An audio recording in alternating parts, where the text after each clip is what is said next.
curious about our new president. We are in very, very trying times. On the 9th of this month, we had a groundbreaking of the interior construction and restoration that has begun. That will restore the interior of this building and then eventually create the museum, the Lincoln Depot Museum. So we're very excited about that.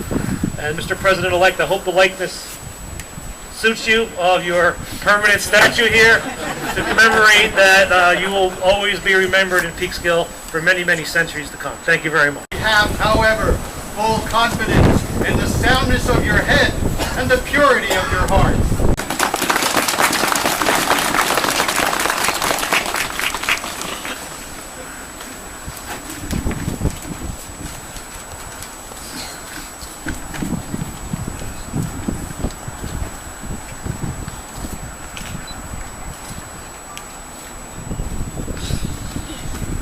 Ladies and gentlemen, I have but a moment to stand before you to listen to and return your kind greeting. I thank you for this reception, for the pleasant manner in which it has been tendered to me by our mutual friends. I will say in a single sentence in regard to the difficulties that lie before me and our beloved country, that if I can only be as generously and unanimously sustained as this demonstration which I have witnessed indicates I shall be, I shall not fail.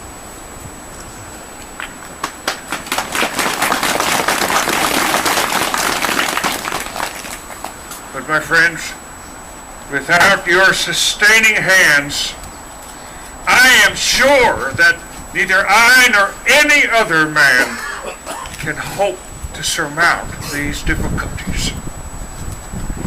I trust that in the course I shall be pursuing, I shall be sustained not only by the party that elected me, but by the whole country.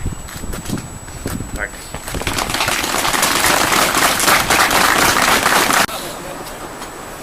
So we haven't forgotten any of the groups we wanted to acknowledge. Let me bring back Fulmar. Sorry, there were a couple of groups that I did. Building and I've been just so impressed, both with the site and the crowd we had in Peekskill. When I was in Albany last night, I saw the wind advisory. I expected 20 or 30 people to arrive, and you can see we literally had hundreds of people that came out to commemorate that event.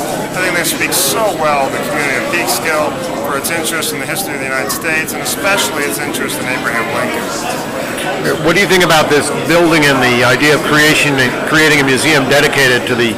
I wish every community along the Lincoln inaugural route would go to the extent that Peekskill has to preserve, save, and interpret a magnificent structure like this, because it's really in these type of structures that you can interpret the history far better if these structures are saved and used than if they're forgotten and torn down.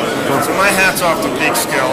They really have set the bar high in the way that they preserve this building and in raising money to actually turn this into an interpretive center. Great. And do you have any suggestions in terms of what we can do to make this into a living institution? Well, I was really impressed. I was talking with Susan Jacobson? Yes, and the idea that she conveyed to me is one of the ideas that's often forgotten when an interpretive or visitor center is designed. She's going to keep much of the space open so you can have special events here. And sometimes when designing these type of places, that's often forgotten, and they put in some wonderful exhibits, but so many exhibits are in the center that you can't hold any special events. And so by keeping some of the area open, that allows much greater functionality, and I think more use for the facility, and again, more people actually coming here to learn about the history of the city and our nation.